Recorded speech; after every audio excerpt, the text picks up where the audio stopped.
Bonjour, dans cette vidéo, je vais vous expliquer comment gérer les comptes utilisateurs des vendeurs sur l'application NetOptis.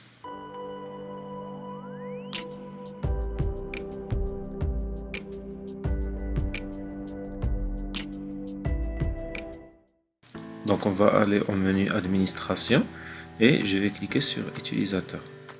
Là, vous allez retrouver votre login à vous, déjà créé. Maintenant, je vais cliquer sur Ajouter utilisateur.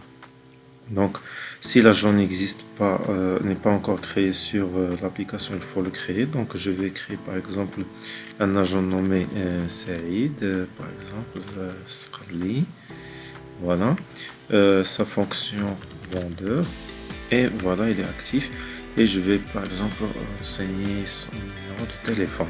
Et là, vous devez choisir le magasin sur lequel il est affecté, sur lequel il travaille. Si vous avez plusieurs magasins, ils seront listés ici. Et vous pouvez choisir celui sur lequel il est affecté. Donc, il ne pourra pas voir les informations des autres magasins s'il se connecte sur l'application. Donc, il va voir juste les informations de ce magasin. Donc, je vais cliquer sur Sauvegarder. Maintenant, si l'agent veut se connecter avec son compte Facebook, là, il suffit de cocher cette case et de renseigner son adresse mail. Donc, un mail sera envoyé à cet agent. Donc, il y aura un bouton sur lequel il doit cliquer. Et puis l'application va s'ouvrir et il doit cliquer sur se connecter avec Facebook. Là, son compte Facebook sera rattaché au compte de l'application et par la suite, pour se connecter à l'application, il suffit qu'il clique à nouveau sur se connecter via Facebook. Maintenant, si vous voulez lui créer un compte sur l'application, vous devez renseigner son nom, un nom d'utilisateur qu'il va utiliser pour se connecter, par exemple Esrli, renseigner un mot de passe qu'il va utiliser la première fois, après il pourra le changer, par exemple, renseigner son adresse mail donc pour valider son compte, et puis si vous voulez lui télécharger une photo de profil, après vous cliquez sur sauvegarder. Donc voilà, l'utilisateur est créé et un mail a été envoyé à l'agent pour valider son adresse mail, puis vous allez être redirigé sur cette page pour choisir les menus qui lui sont accordés. Par défaut, on lui donne le droit de gérer la partie vente et la partie des articles. Donc, c'est juste la partie consultation des informations du stock et puis la gestion des clients et des mesures des clients. Si vous voulez lui donner le droit de, par exemple, voir les modifier le stock, vous devez cocher cette case, donc il pourra modifier les articles en stock. Si vous voulez lui donner le droit de supprimer des articles du stock, vous devez cocher cette case, et cette case c'est pour lui donner le droit de consulter le prix d'achat. Donc par défaut on ne donne pas ces menus.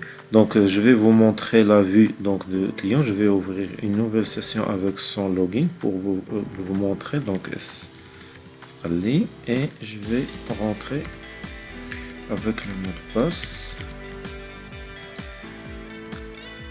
Donc voilà, je me suis connecté avec son login. Donc voilà, comme vous voyez ici, donc je vais cliquer sur passer.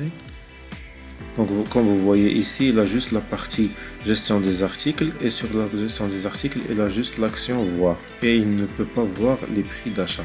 Si par exemple je veux lui accorder la partie par exemple livraison fournisseur, il suffit de cocher ici, donc sans sauvegarder ni rien.